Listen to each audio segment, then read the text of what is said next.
किसी ने सच ही कहा, रहमत तेरी जिस जीव पर हो वही सत्संग में जाता है, मेहर तेरी जिस पर हो दाता वही तेरे गुण गाता है।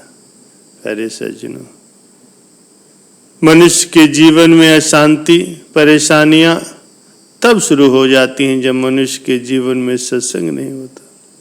मनुष्य अपने जीवन को जीता चला जाता है, लेकिन इस बारे में कभी नहीं सोचता कि उसे जीवन को कैसे जीना चाहिए। मनुष्य ने धन कमा लिया, मकान बना लिया, शादी कर ली, घर परिवार बच्चे सब हो गए। ये सब कर लेने के बाद भी मनुष्य का जीवन सफल नहीं हो पाता, क्योंकि जिसके लिए उसे ये जीवन मिला था उसको तो मनुष्य ने समय दिया ही नहीं, और संसार की वस्तुएं जुटाने में ही उसने अपना अमूल्य जीवन नष्ट कर दिया। प्यारे सज्जनों, उसे जीवन मिला था प्रभु का होने के लिए, प्रभु को पाने के लिए, लेकिन मनुष्य माया का दास बन करके माया की प्राप्ति के लिए इधर उधर भटकने लगता है, और इस तरह मनुष्य का एक कीमती जीवन नष्ट हो जाता है।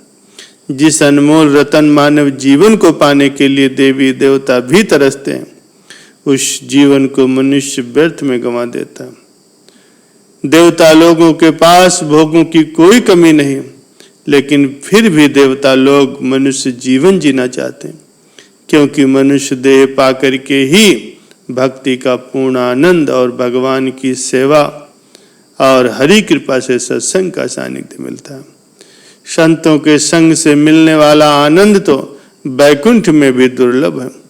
परम संत श्री कबीर साहब जी कहते हैं कि राम बुलावा भेजिया, दिया कबीरा रोय, जो सुख साधु संग में सो वैकुंठ न हो। श्री रामचरितमानस में भी लिखा है कि तात स्वर्ग अपवर्ग सुख, धरि तुला एक अंग, तुलन ताहि सकल मिल, जो सुख लव सत्संग। हे तात, स्वर्ग और मोक्ष के सभी सुखों को तराजू के एक पल्ले में अगर रखा जाए तो भी वे सभी सुख मिलकर के दूसरे पल्ले में रखे गए उस सुख की बराबरी नहीं कर सकते जो कि क्षण मात्र के सत्संग से मिलता है। सत्संग की महिमा बहुत बड़ी है। सत्संग तो वो दर्पण है जो मनुष्य के चरित्र को दिखाता है और साथ ही साथ चरित्र को सुधारता भी। सत्संग से मनुष्य को जीवन जीने का तरीका पता चलता है। सत्संग से ही मनुष्य को अपने वास्तविक कर्तव्य का पता चलता है। श्री रामचरितमानस में वर्णन आया है कि सत्य संगत मुद मंगल मूला, सोए फल सिद्ध सब साधन फूला। सत्संग सभी मंगलों का मूल है। जैसे फूल से फल और फल से बीज और फिर बीज से वृक्ष बनता, उसी प्रकार सत्संग से विवेक जागृत होता, और विवेक जागृत होने के बाद भगवान से प्रेम होता और प्रेम से फिर प्रभु की प्राप्ति होती है। एक घड़ी आधी घड़ी, आधी से पुनियाद, तुलसी संगत साधु की, हरे कोटि अपराध। सत्संग में बताई जाने वाली बातों को जीवन में धारण करने पर आनंद की प्राप्ति होती है और प्रभु से प्रीति उत्पन्न होती है। आज मनुष्य की मन और बुद्धि विकारों में फंसती जा रही। मनुष्य हर पल चिंतित रहता है, हमेशा परेशान रहता है। इन सब का कारण उसकी अज्ञानता है। भगवान ने यह अनमोल रतन मानव जीवन अशांत रहने के लिए नहीं दिया। प्यारे सज्जनों, सत्संग की अग्नि में मनुष्य के सारे विकार नष्ट हो जाते हैं। आनंद कहीं बाहर नहीं, वह मनुष्य के भीतर ही है। लेकिन मनुष्य ने मन के चारों तरफ संसार के मोह की चादर लपेट रखी, इसीलिए वो आनंद ढक जाता और उसे महसूस ही नहीं होता। और जब सत्संग से वो मोह रूपी चादर हट जाती तो फिर उसे आनंद मिलने लगता है। जैसे कोई मूर्तिकार पत्थर को तराशता है, पत्थर से गंदगी हटा करके उसे मूर्ति का रूप देता है, उसी प्रकार जीवन में जो अशांति परेशानियां और विकार आदि रहते हैं उन्हें सत्संग हटा देता है और मनुष्य का चरित्र निर्मल बना देता है। कहा भी गया है कि जाने बिनु न होय प्रतीति, अब बिनु प्रतीत होय नहीं प्रीति। भगवान के प्रति पूर्ण समर्पण तब तक नहीं होता जब तक विवेक जागृत नहीं होता, और बिना सत्संग के विवेक की जागृत नहीं होती। अर्थात मनुष्य का कर्तव्य क्या है और अकर्तव्य क्या है, ये सब सत्संग से ही पता चलता है। संत मत के अनुसार सत्संग की बहुत बड़ी महिमा है।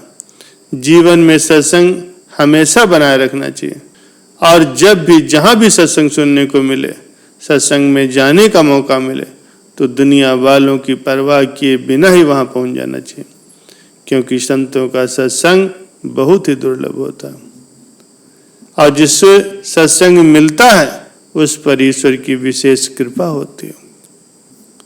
प्यारे सज्जनों, नियमित सत्संग में आने से इंसान को अपने कर्मों का बोझ हल्का लगने लगता है।